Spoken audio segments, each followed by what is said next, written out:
social slime, they don't matter. Genocide, sick from water, sick from air. Making money, they don't care. Caesar shit, force of air. Fuck them back, it's only for they bomb. They shoot, they kill, they massacre, rape. They burn the kids. No one makes countries laugh to your face, fight and die. Cause God will give.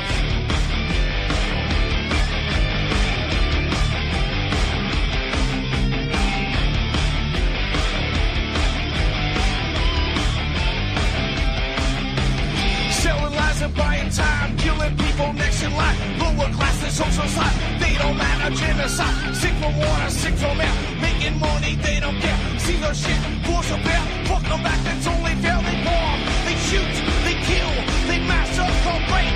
They burn the kids. No one makes countries lie to your face, fight and die. Cause God forgives. Yeah. Coming back around again.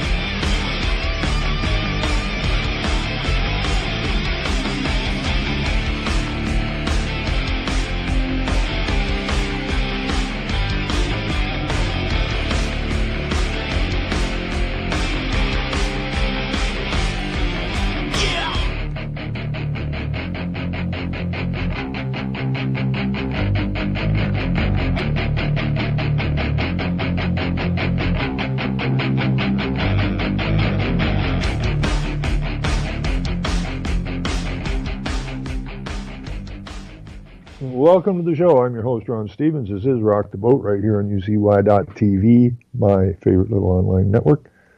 Lots of good hosts on it. Good, solid little platform. And Jules that runs it does a marvelous job. So, anyways, today's the 8th of March. The snow was gone, but now it's back. And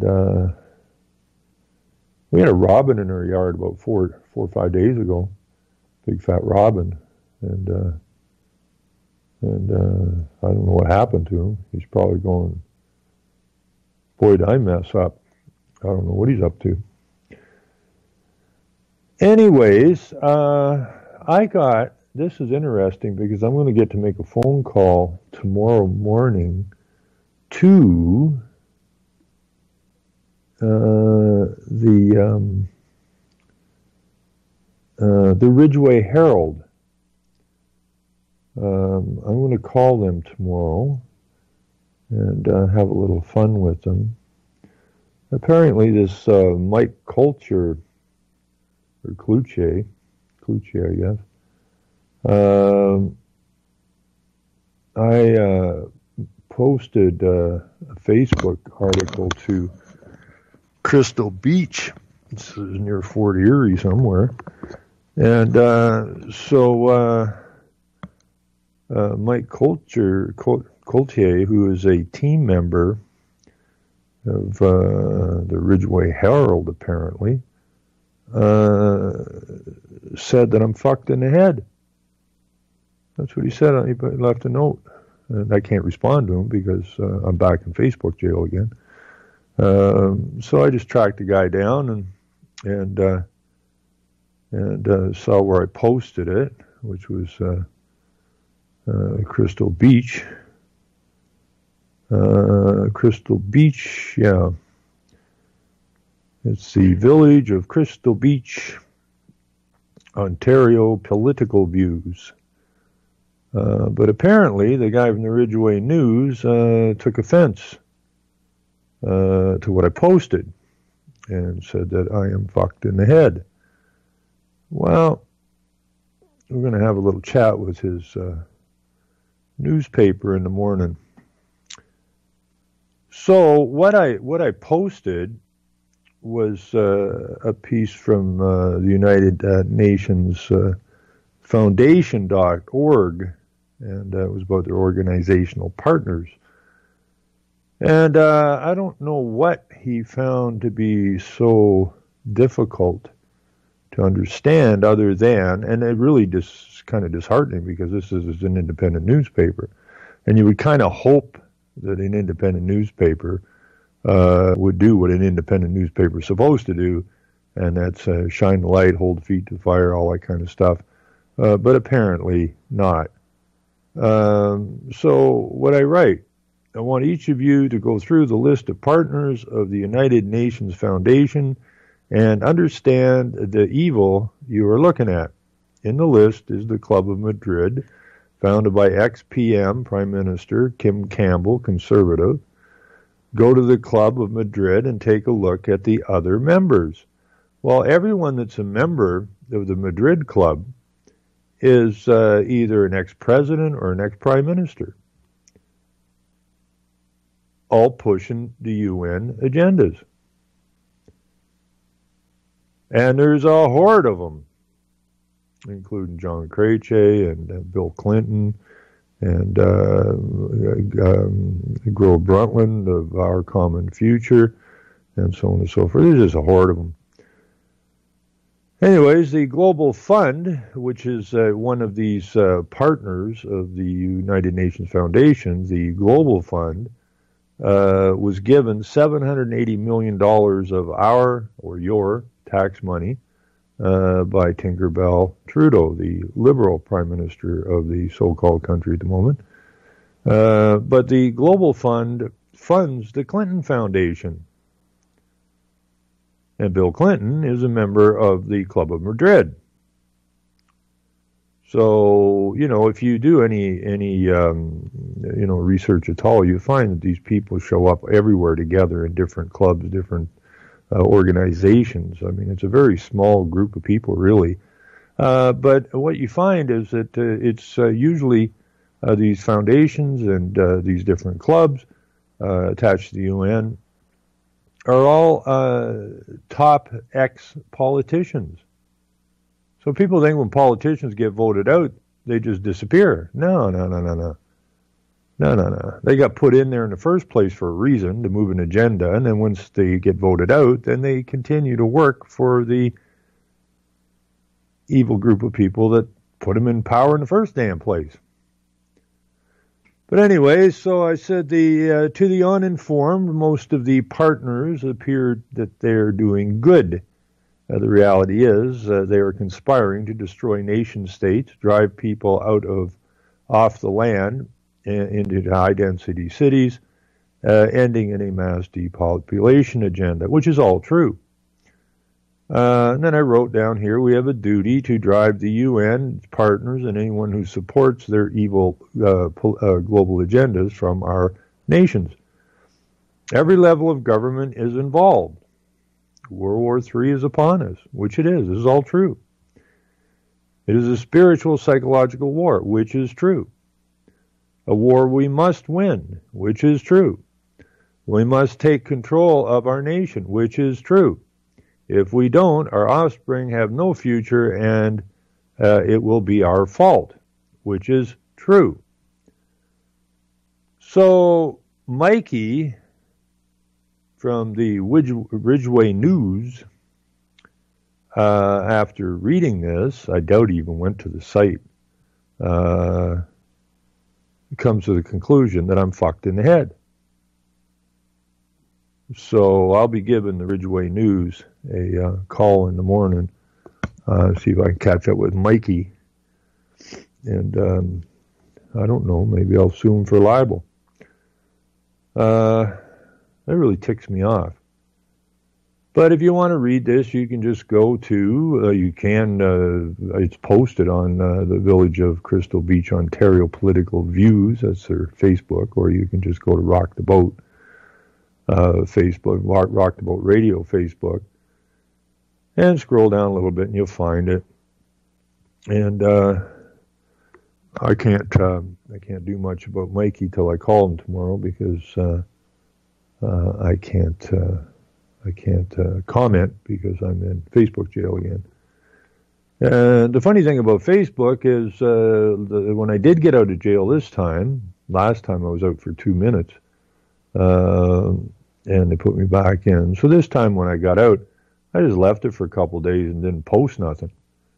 And I actually got a message from Facebook that my site is fairly popular, and But I haven't posted anything lately. It would be a good thing if I posted something.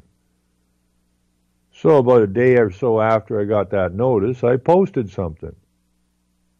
And then shortly after that, I'm back in jail again. Just a brilliant outfit, this Facebook is. But it is one way to put stuff forward. Now, I want to thank Carl Fleury from, I forget what town he's in, but around Edmonton. He posted on my my personal site. I had posted a piece. A friend from up Sudbury way came up with all these cows, the communism cow, the socialism cow, and it gave her a real kick, and she really liked the Irish cow.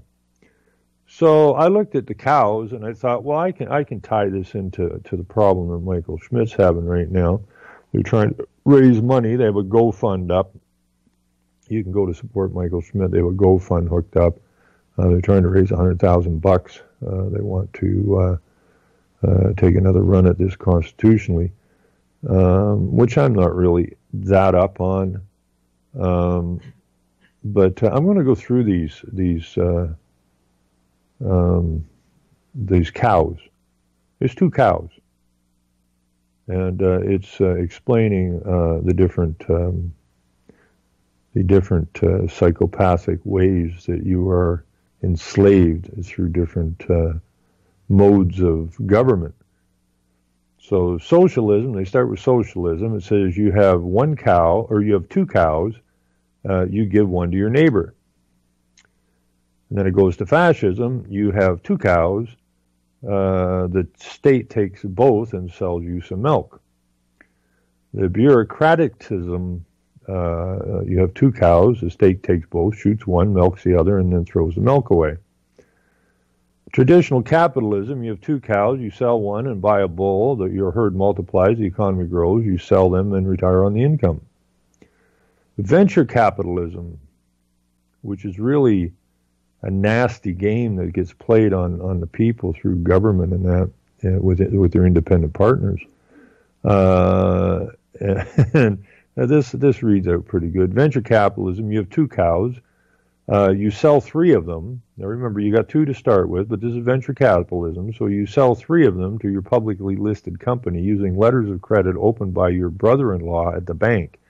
Then execute a debt equity swap with an Associated General offer so that you get all four cows back with a tax exemption for 5 cows. The milk rights of the 6 cows are transferred via an intermediary to the Cayman Island Company, or to a Cayman Island Company, secretly owned by the majority shareholder who sells the rights of all 7 cows back to your listed company. The annual report says the company owns 8 cows with an option for 1 more. And that's really, is it kind of spells out our government system here because, anyways, an Italian corporation, you have 2 cows, but you don't know where they are, so you decide to go have lunch. A French corporation, you have 2 cows, so you go on strike, organize a riot, block the roads because you want 3 cows. An American corporation, you have 2 cows, you sell one and force the other to produce the milk of 4 cows. Later, you hire a consultant to analyze why the cow has died. A Swiss corporation, you have 5,000 cows, none of them belong to you. You charge the owners for storing them. This is the one that really broke Dee up, who originally sent this to me.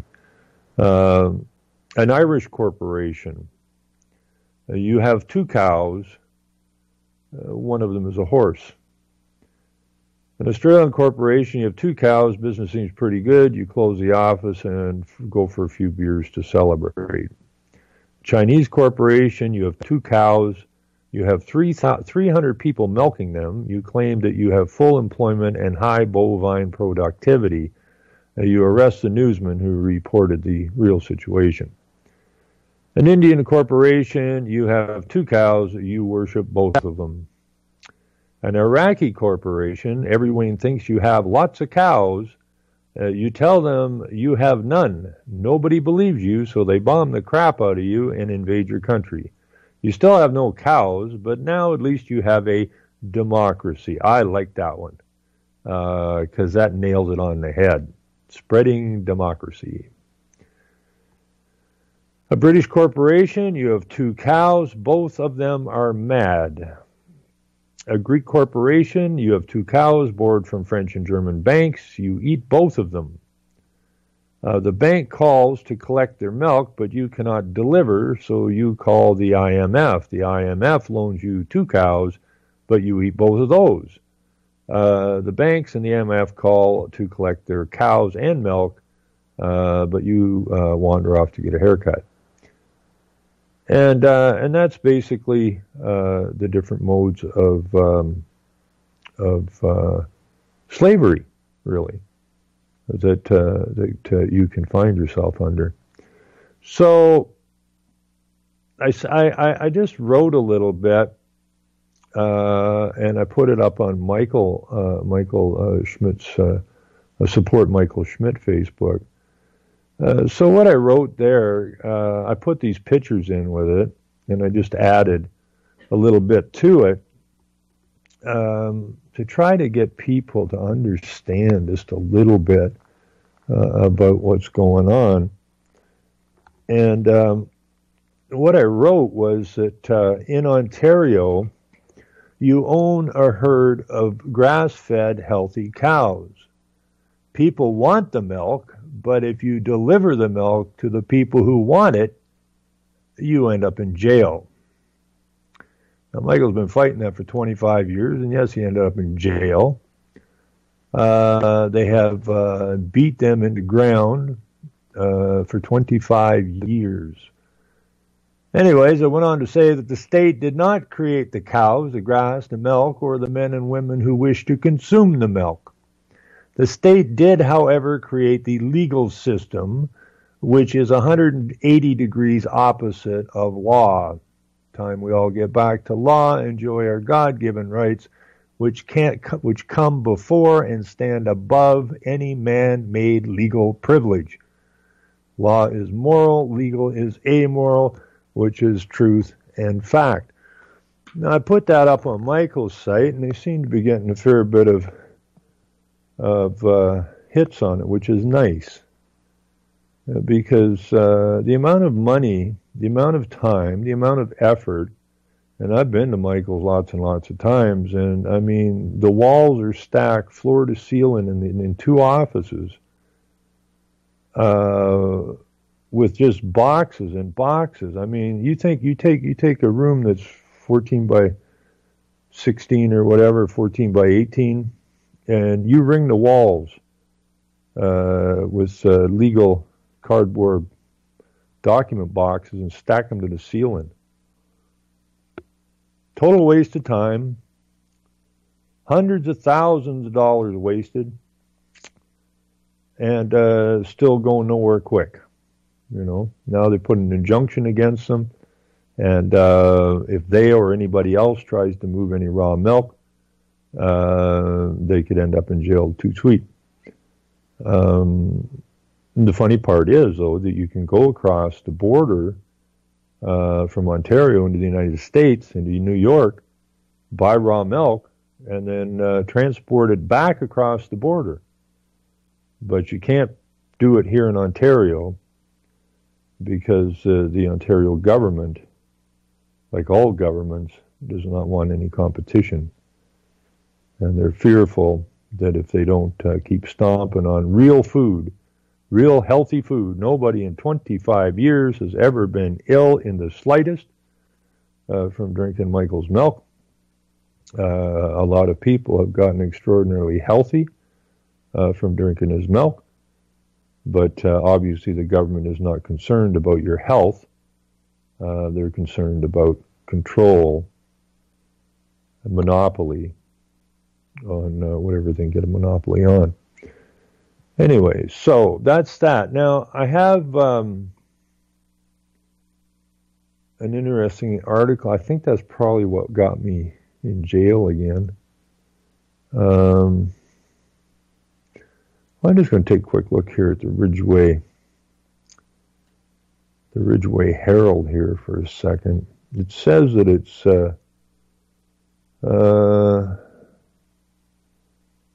let's see, here's their website, ridgewayherald.com, and see what these clowns are up to. Let's see. Trash collection delayed. That's a pretty poor looking. I guess it's this little independent paper though. Wheels come off Fort Erie Transit. That would be a problem for them. Woodbine gobbling up Fort Erie horses. $9 million mortgage fraud in Crystal Beach.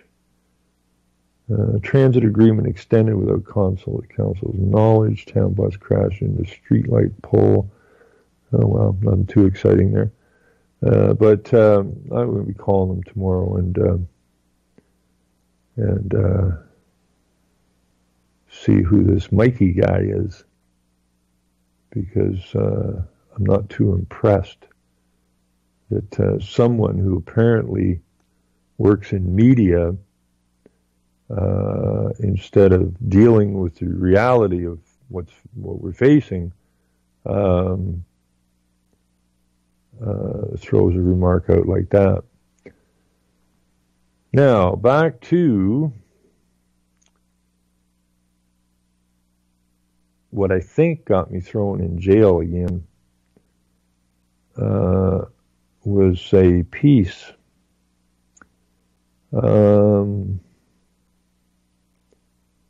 Yes, this is, okay, that was the last thing I put up. So, that's what got me thrown in jail.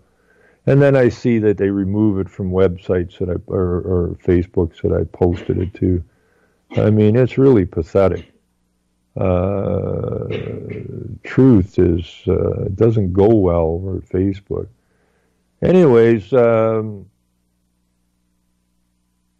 I just put a piece in here. Welcome to the United Nations, a global tyrant that is immune from prosecution and taxes. Please read the entire text. It is only 4 pages. Time to run the tyrant and all who support it from our nations. All levels of government are conspiring with the UN tyrants. As long as the UN exists, there will be no freedom or peace on the earth, which is all true. So I don't know what people's problems are. But part of this thing here is, and again, you can go to Rock the Boat Radio, and I put a few songs by this Mean Mary, who's pretty damn talented. A lot of people never heard of her before. She's very talented banjo player, guitar player, violin player, and songwriter, singer. So I just threw a couple of her songs in there because I can't really post anything anywhere. So, but anyways, this is just a little bit of what I put on here, and I have a link to the PDF. And you all need to understand what it is. Okay, this all goes back to the divine right of kings. Okay, and you only had the right to rule if you stayed within the law, which is the word, which is what they took an oath to uphold. Now, once they move away from that oath, because it says in Deuteronomy somewhere, do not take away or add to my word, which is the law. So they had the right to rule as long as they stayed within the law. Once they moved out of the law, or away from the law, or added to, or took away from the law, they lost their right to rule. Now, they set up the divine right of kings as the proxies of Christ. And that was, that gave them dominion. Okay? But only as long, this was the basis of government, only as long as they stayed within the law. Now, the Vatican, Catholicism, Rome, don't have the same game, right? Like the Pope is supposed to be the vicar of Christ, when in fact he's the vicar of the other guy. Okay? So they're nowhere near what they're supposed to be. This is why they have you worshiping the earth, not the Creator. Now, the Queen, who took an oath to uphold the King James Bible, there's a bit of an out in that, because the oath says will uphold the law or the word to the best of her ability. Okay? Now, in the old days, the title of king or queen was just an extension of the man or woman. Now, once the lawyers got involved in it, the attorneys, a turn is to turn from one lord to another. Once these deceivers got involved, there was a separation of the man or woman and the title. Okay, so the title of king or queen became the corporate entity, which is all the legal system, all corporate. Okay, and so we've gone way off the rails ever since that happened, and we're still off the rails because we're nowhere near law anymore. We're in this legal system, which is adversarial system, which law is not adversarial. Legal is adversarial, and if you look up legal, you'll find the other guy, the amoral part of this game. So, but the Queen is an entity, and you can't sue unless they give you permission to sue.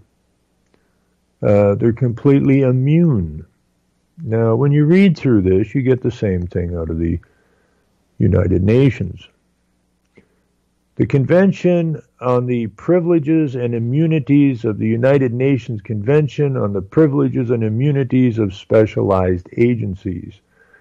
The Convention's core provision with regard to immunity from jurisdiction is found in Article 2, Section 2, which runs as follows. The United Nations, its property and assets, wherever located, and by whomsoever held, shall enjoy immunity from every form of legal process, except insofar as in any particular case it has expressly waived its immunity. It is, however, understood that no waiver of immunity shall extend to any measure of execution. The General Convention has had a major impact on the development of subsequent treaties dealing with privileges and immunities of international organizations. Already on November the 21st, 1947, the General Assembly approved the Convention on the Privileges and Immunities of Specialized Agencies. It entered into force on December 2nd, 1948, and applies to those United Nations related international organizations that have entered into special relationship agreements with the United Nations pursuant to Article 63 of the Charter, such as the International Civil Aviation Organization, the World Health Organization, the Food and Agricultural Organization, the United Nations Educational Organization, which is UNESCO, Scientific and Cultural Organization, the International Monetary Fund, the International Bank for Reconstruction and Development, and others. All are immune from legal prosecution. Now, the really sick part of this is, this way you call it tyrannical, and that's what it said way back when, that once the king or queen moved away from the law, they became tyrants. That's why you have the force of law, which is not, there's no force in law. Okay, it's force in legal. Okay, and legal comes from the word loyal. Well, who are these people loyal to? the Creator? Obviously not. Okay? So they've sold their souls. Now, they've put themselves in a position that they are immune from legal action. Well, they're the ones that created the legal system. And these are the ones that write all the rules and regulations that you are forced to follow. They, who turned against the law, made themselves immune from prosecution, but write all the rules, regulations, statutes, of which you are not immune from.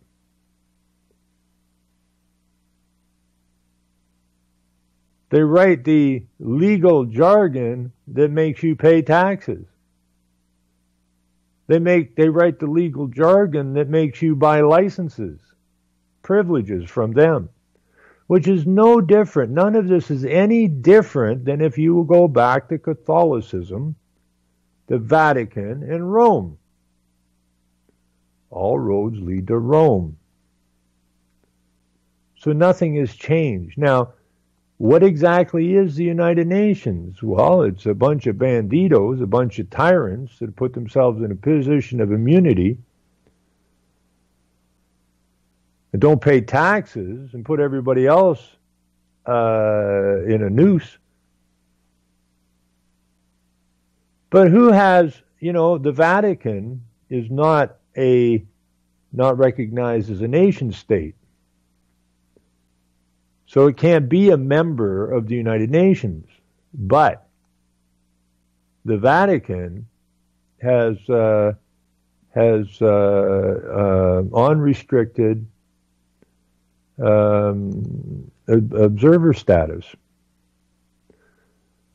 So what you got is the Vatican that's watching everything that's going on and making sure that everything is going correctly. Now, in the 1500s, when Martin Luther went to Rome and figured out the ugliness of this place and the sin taxes and that were being applied against people, which is the exact same thing today. A traffic ticket is a sin tax. Okay? Simple as that. You didn't cause any harm, therefore you didn't break a law, but you sinned. Against who? Well, against them. So you have to pay. So nothing's changed. So during the Reformation, the people they figured Rome out, and they really did give it a swift kick in the nuts, and they really disempowered the Vatican, Roman Catholicism. And the Geneva Bible spelled out specifically that the Vatican, the Pope, Rome, were satanic, evil. He wasn't a vicar of, Pope wasn't a vicar of Christ. He's a vicar of Satan or Lucifer, whatever you want to call him. There's only two entities here. There's good and there's evil, moral and amoral. There's nothing else. So this amoral outfit caused 2 world wars in order to get the United Nations into place. And in the process, killed hundreds of millions of people. And now they're coming after your ass. And it is important that we understand what's going on. And that we stand up to this. So, anyways, it's much easier if you just go to Rock the Boat Radio and just scroll down past Mean Mary there, a couple songs I put in. It's the next piece, and it has a link, because this is quite a drawn out link. It's legal.un.org, and then it just rattles on after that. So it's easier just to go to Rock the Boat Radio and get it from there, get the link from there. But this is called the United Nations Audiovisual Library of International Law Convention, right? By August Reinich, professor of international law at University of Vienna.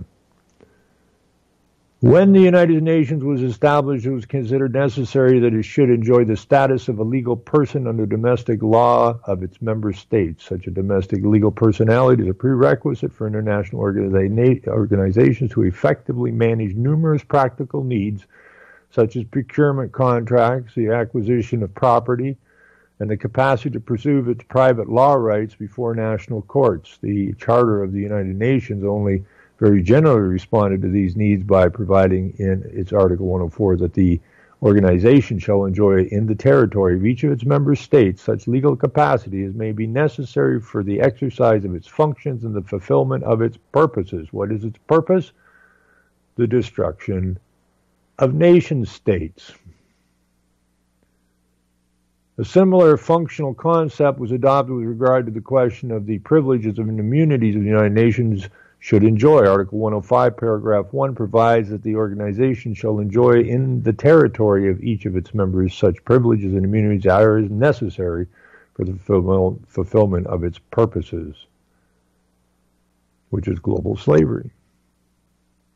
The principle of functional personality as well as of functional immunity was thus firmly established in the founding document of the United Nations. However, these abstract rules required some more detailed explanation in order to become workable, helping United Nations officials as well as national judges to determine whether the United Nations should be considered capable of entering into a specific legal transaction or immune from a particular lawsuit directed against it.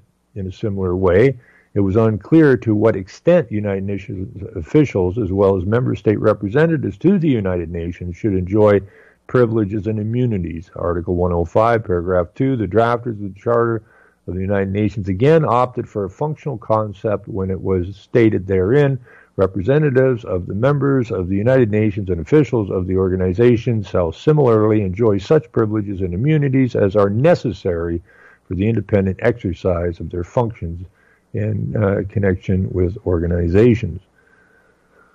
Now, up near the beginning of this paragraph here, however, these abstract rules, that's what legal is, okay? Legal is abstract concepts.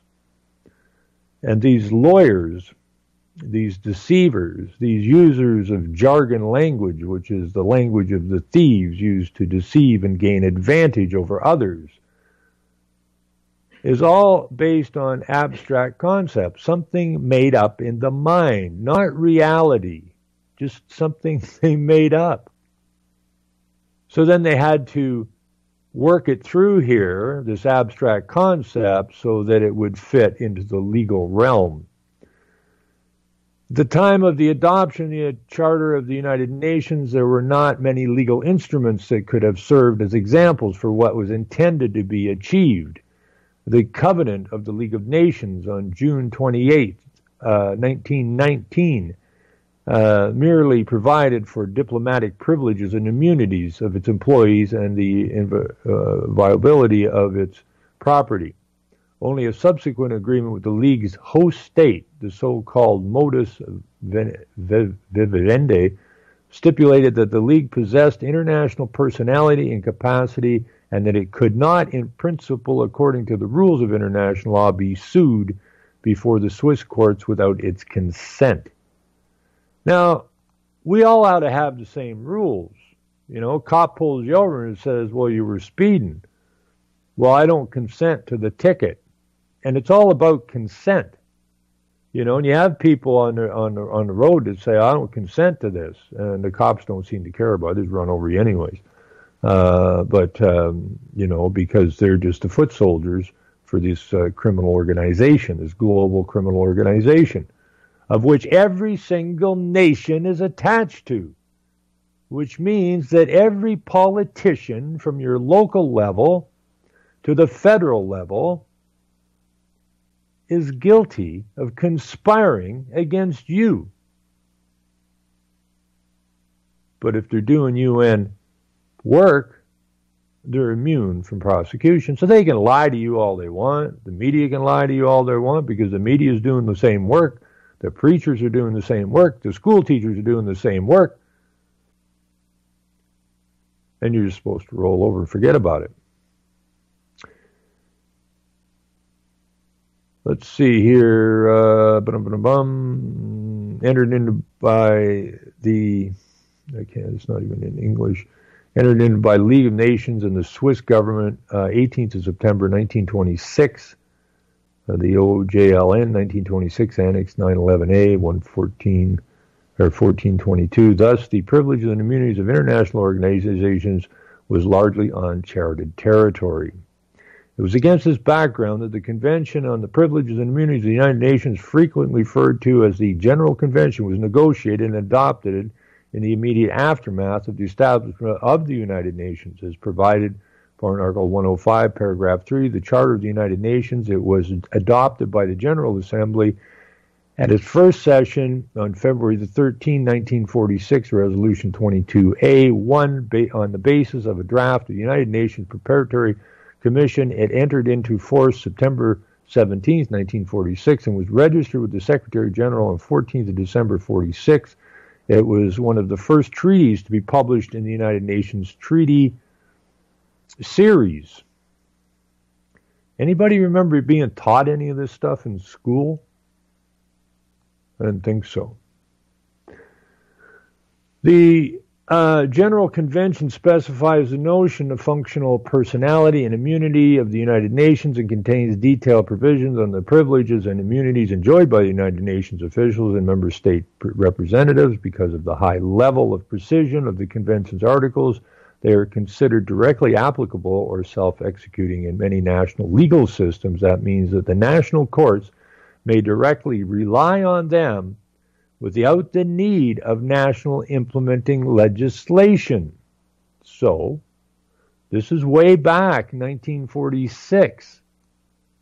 So, we're basically under international corporate law, which, when I was in the court in Walkerton, Ontario, and they had the top guys from the Attorney General's office there, they had the top guys from the police there.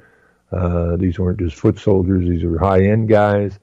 And when I asked them, is this a common law court or a corporate court? And the high-level, very well-dressed OPP, I think he was OPP, but he was definitely from the police, just looked at me and he said, it's all corporate, which is true. It's true. It is all 100% corporate, and it says so right here. That means that national courts may directly rely on them without the need of national implementing legislation. In Article 1, Section 1, the functional personality of the United Nations is defined as juridical personality, or juridical personality encompassing the specific capacity, A, to contract, B, to acquire and dispose of movable and movable property, C, to institute legal proceedings. This provision clarifies that the United Nations should be able to enter into day-to-day operations governed by private law. Okay? Private law. Private law is outside of the legal system. So you're in the legal system, they're in the private law system. Wait a minute. Which is kind of odd, because when Michael Schmidt, the milkman, was in court in Newmarket in 2010, and I attended that, he was found, he was acquitted on all, I think it was 19 charges or something that he was up on for producing and distributing and whatever, just all about milk. But the justice in that case agreed that everyone has the right to enter into a private agreement or a private contract outside the meddling of the government. that was quickly taken up by the government, and they took him back to court because they don't want you to be in private law, because then you're outside. Like, basically private law is if two parties agree, then they are taking responsibility. Okay? The government can't tell you what you can and can't drink, or what you can and can't eat, or how you can think, although I did have the chief of police tell me that I was, my thought process was not the same as 99% of the community. But the fact is that any two men and women of legal age can enter into any private agreement, and the government has no business interfering in it. So the United Nations is able to enter into day-to-day operations governed by private law, but not you. The Convention's core provision with regard to immunity from jurisdiction is found in Article 2, Section 2, and it runs as follows. The United Nations, its properties, assets, whatever are located. Okay, that's what I put on my blog. The de facto absolute immunity of the United Nations is mitigated by the fact that Article 8, Section 29 of the Convention requires the United Nations to make provisions for appropriate modes of settlement of disputes arising out of contracts or other disputes of a private law character to which the United Nations is a party. The General Convention's obligation to provide for alternative dispute settlement in case of organizations' immunity from legal process can be regarded as an acknowledgement of the right of access to court as contained in all major human rights instruments. Private law contracts entered into by the United Nations regularly contain arbitration clauses in the case of tort claims, such as those resulting from harm suffered as a result of peacekeeping operations or vehicular accidents. The United Nations usually agrees on similar forms of dispute resolution. Staff disputes within the United Nations are settled by an internal mechanism in the form of the United Nations Administrative Tribunal established in 1949. General Assembly Resolution 351A4 of 9th of December 1949. Now, this is like a private society. It's the same as a law society of Upper Canada. It's the same as your education system. It's the same as your political system. These where you get dragged into court, the United Nations and the legal system, are settled by an internal mechanism in the form of an administrative tribunal, same as doctors. Any society, it can be the architects, it can be anything, but it can't be you. Okay? You get your sorry ass dragged into court and flogged, where this other system that they have is basically private law, and they deal with it in-house, okay, in their house. And what they've done is they've taken over our house. And they've made us to submit to their rules in our house, which is completely not acceptable. Not in any way, shape, or form. Let's see. Judicial system with the United Nations Dispute Tribunal and the United Nations Appeal Tribunal. In addition to immunity from suit, the General Convention provides for the the most important privileges conferred upon the United Nations by the General Conventions are fiscal ones. Most significantly, Article 2, Section 7 exempts the United Nations from all direct taxes, as well as from custom duties, quotas concerning goods for the United Nations official use. With regard to indirect taxes, the Convention merely provides that in the case of important purchases for official use, the state concerned will make appropriate administrative arrangements for tax reimbursement. So even if they do pay the tax, they get it back. Now, I read I'm going to run out of time here, but I read an article, I think it was, I'm not sure it was Poland or somewhere, where they were putting smart meters in. I read this years ago. And it was about the contractors. And the deal was that anybody contracting, it was the United Nations. I'm not sure it was Poland or it was some country that there was an agreement that other countries put up the money for the smart meters, and these things were being provided to the country. And again, I am sure, I thought it was Poland. I could be wrong on that. But the gist of it is that they're telling the contractors that are going to install the smart meters not to add tax to their labor because the United Nations doesn't pay tax. Meanwhile, here in Ontario and Canada, we have this 13% freaking HST tax. So everything you purchase in this freaking country, except for basic food, you're paying a 13% tax on it.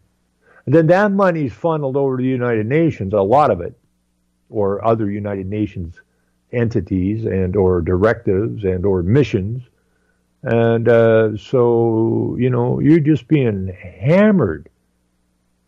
And we got to smarten up. We got to get our nation back. We got to get the United Nations out of our business. And we got to get back to law.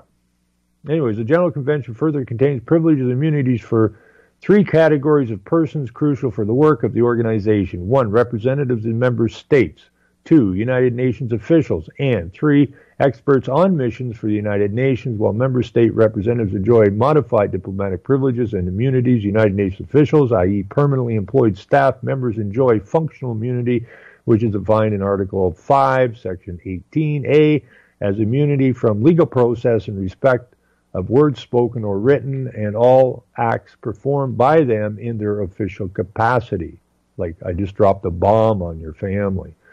Article 5, Section 20 stresses that the privileges and immunities are granted to officials in the interests of the United Nations and not for the personal benefit of individuals themselves, and the Secretary General has to waive the immunity of the United Nations officials where it would impede the course of justice and can be waived without prejudice to the interests of the United Nations. In addition to judicial immunity, United Nations officials are tax exempt with regard to their salaries received from the United Nations and enjoy a number of other fiscal, travel, and residential privileges. Ooh.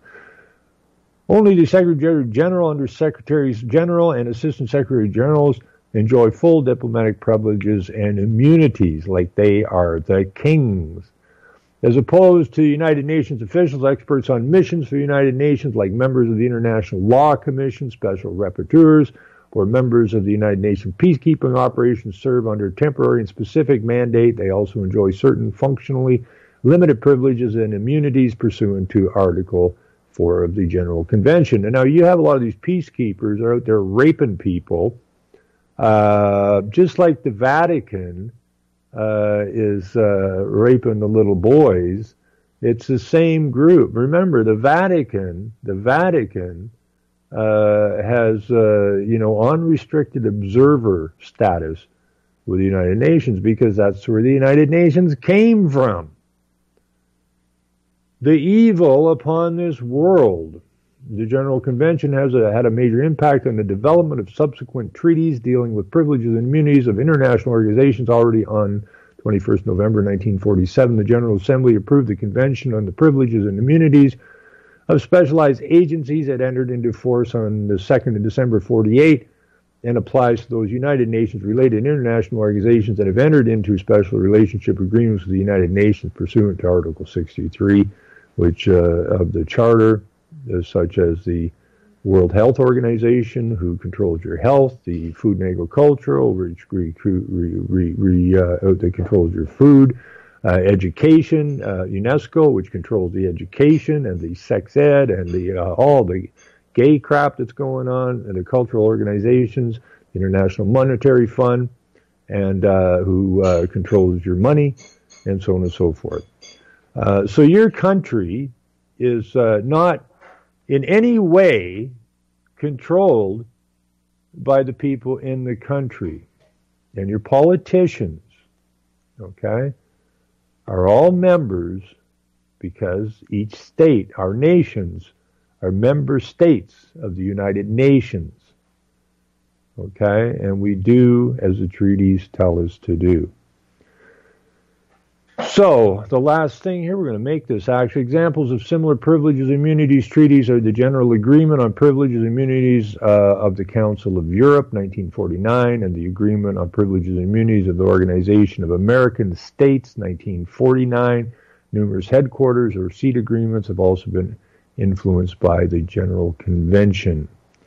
Now, there's a whole bunch of related, well, not a bunch, there's some here, related materials, legal instruments, Covenant of the League of Nations, and let's see, another League of Nations, Agreement on Privileges and Immunities, the Organization of American States, Washington, 15, 1949, United Nations Treaty Series, Volume 1, 1438, page 79, General Agreement on Privileges and Immunities of the Council of Europe, Paris, 2nd of September, 1949, documents, General Assembly Resolution, February 46, General Assembly Resolution, December 49, and that's the United Nations Administrative Tribunal. The Doctrine, Legal Status, Privileges and Immunities of the Specialized Agencies, in The Hague, 1964.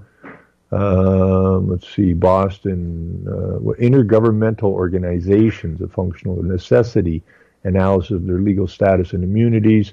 That was Boston and London, 1994. International Immunities, 1961, London. International Organization Before National Courts, Cambridge University Press, Cambridge, 2000. So anyways, you need to go to Rock the Boat Radio and just scroll down, hit the link, read this. If you have a lawyer friend or anything, I recommend you send it and ask, how is it that these people are immune? How is it they don't pay taxes? How is it they're running our nations and we are being forever deeper and deeper driven into slavery, international slavery? So, yeah, give that some reading, and we'll be back, I guess, on Sunday at noon, broadcasting to UCY.TV from RevolutionRadioFreedomSlips.com. And remember, folks, this is a time to be, I don't know what the word is, excited. This is definitely not the time to be saying, oh, I guess we're screwed. No,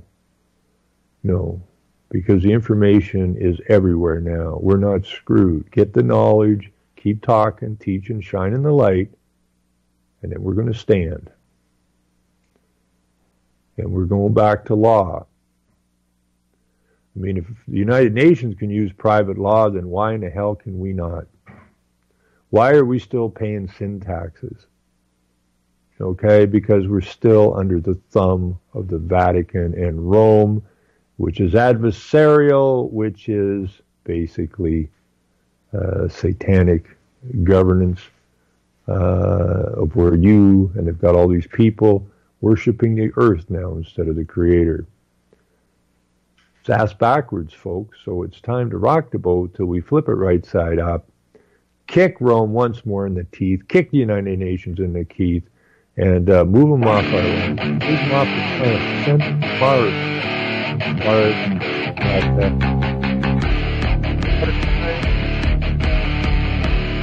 I guess I got a couple.